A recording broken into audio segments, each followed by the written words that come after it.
Okay, let's dive into this. Welcome back to The Explainer. Today, we're completely deconstructing the absolutely gripping third part of Echoes on the Wire. If you're a fan of how writers craft suspense, build unforgettable characters, and somehow weave romance right into the middle of high-stakes danger, well, you are in for a treat today. We're going to look under the hood of this script and break down exactly how it all works. Here's our roadmap for today. We'll start by meeting our protagonists, then head straight into the shadows, trace their escape route, uncover a pretty dark revelation, and finally break down that insane 10-minute stand. All right, part 1, meet the protagonists. Let's talk about this modern cinematic anime style. The style we're analyzing today is this beautiful intersection where the atmospheric emotion of Makoto Shinkai meets gripping psychological suspense. And, that tone is entirely anchored by the people at the center of the story. Take our female lead, Sana Abbasi, or Sia. The visual design here is just incredibly deliberate. Notice the soft, expressive eyes and that cozy mustard yellow coat. For writers and artists out there, this is a literal masterclass in visual storytelling. Her empathetic, grounded nature is established before she even speaks a single word of dialogue. Now, what's really interesting about these traits is how they fuel her reactions when the pressure is on. As a 23-year-old writer who loves loose-leaf tea and keeps her journal close, she's naturally observant and super dedicated. I mean, she isn't an action hero, right? She's a thinker. That immense processing power and her knack for observing unique stories is exactly what's going to keep her grounded when her whole world gets turned upside down. And then we have Syed. Shifting our focus to his design, you immediately get a vastly different energy. 5'11", lean build, dark, messy hair, and just look at that intense range of facial expressions. He swings rapidly from determined to angry to deep in thought. These visual cues point straight to his personality. He's highly capable, deeply confident, and totally tech-focused. This practical, hyper-logical mindset provides the absolute perfect counterweight to Sia's creative and empathetic soul. By pairing these two incredibly distinct psychological profiles side by side, the narrative creates this highly dynamic partnership. When you're crafting your own stories, keep this in mind. To survive a thriller, you don't just need muscle, you need synergy. His logic and her intuition are the essential ingredients they need to survive the gauntlet they're about to face. Which brings us to part 2, into the shadows. Let's step into Act 1. The script drops us right into a violent storm at Saya's cottage. The rain is lashing, the headlights of an approaching vehicle sweep across the living room walls, and Syed is pulling Saya away from the window, plunging them into the dark. The threat they're facing is immediate and terrifying. Basically, Syed accidentally witnessed a murder inside a warehouse, and his prototype bike actually recorded the killers. The inciting incident? The killers hacked the bike's GPS. Syed came to protect Saya, but in doing so, he literally brought the danger straight to her front door.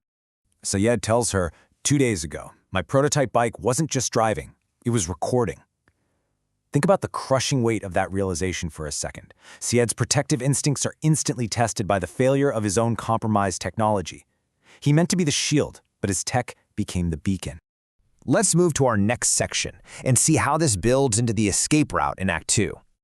Mapping the sequence out reveals the absolute chaos of their reality. Just look at this rapid timeline. Minute 1, the GPS is hacked. By minute 5, they're hiding in the dark cottage. Minute 6, they're scrambling a signal jammer. And by minute 10, they are fleeing deep into the woods toward a workshop. It's just a breathless, minute-by-minute survival sequence.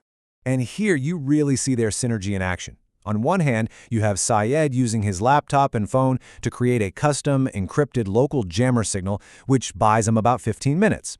On the other hand, you have Sia utilizing her deep local knowledge to open a hidden door to a dense forest trail that leads directly to her family's old riverside workshop. It's tech skills meeting local survival instincts. Right in the middle of this freezing, adrenaline-pumping escape, Sia grabs his hand and drops this absolutely crucial line. Whatever is on that video, it's connected to my father's past. We're in this together now. This right here is the spark of romantic tension in the narrative. For a thriller to really work, the stakes eventually have to become deeply personal for everyone involved, and this line does exactly that. So part 4, a dark revelation. Let's see what happens in Act 3. They lock themselves inside this old, dusty riverside workshop filled with blueprints and vintage parts, safe for just a fleeting moment. Syed sets up his laptop on a workbench and opens the file test_run_log_094.mp4. Imagine the heavy sensory details of the storm raging outside, heavily contrasted by the cold, glowing blue light of the video playback just illuminating their faces. As the video zooms in on the warehouse murder, the lead killer turns toward the camera. And bam, we get a massive plot twist. Sia actually recognizes the killer. It's Victor. This isn't just some random act of violence. Victor is her father's former business partner. He's the guy who vanished 6 months ago after framing her dad for embezzlement. So suddenly these anonymous killers are connected directly to Sia's own family trauma. Which launches us into Part 5, the 10-minute stand. The energy in Act 4 just totally ramps up here. Syed realizes Victor has been using the abandoned warehouse to eliminate anyone holding evidence of his corruption. If this video gets out, it clears Sia's father's name once and for all. But outside, the crunch of heavy tires stops on the dirt road. The killers have arrived. Inside, Syed launches a multi-step technological defense strategy to permanently expose Victor. Step 1, encrypting the raw footage. Step 2, initiating an upload to an immutable public cloud server. And Step 3, routing a direct copy to the federal crime branch. If he can pull this off, they win. So, the crucial point is this number, 45%. The upload needs 10 more minutes to complete. The script brilliantly introduces a terrifying ticking clock, just as flashlights begin to cut through the rain outside the workshop windows. It's such a classic pacing technique, right? Trap your characters, give them a clear goal, and put a restrictive timer on it. Syed turns to Sia and says, "We just need to buy 10 minutes. And trust me, I'm very good at building defenses." Think back to that confident, determined expression we talked about in his raw character art at the very beginning. That design is fully, 100% realized in this exact moment of dialogue. And that leaves us on the edge of our seats with one massive, lingering question. Long, threatening shadows are cast across the glass as heavy boots approach the front door. Will Syed's digital shield hold? Will the upload finish before those heavy oak doors are breached by Victor's men? Well, we are going to have to wait for Part 4 to find out. Thank you so much for joining me for this explainer, and I'll catch you on the next one.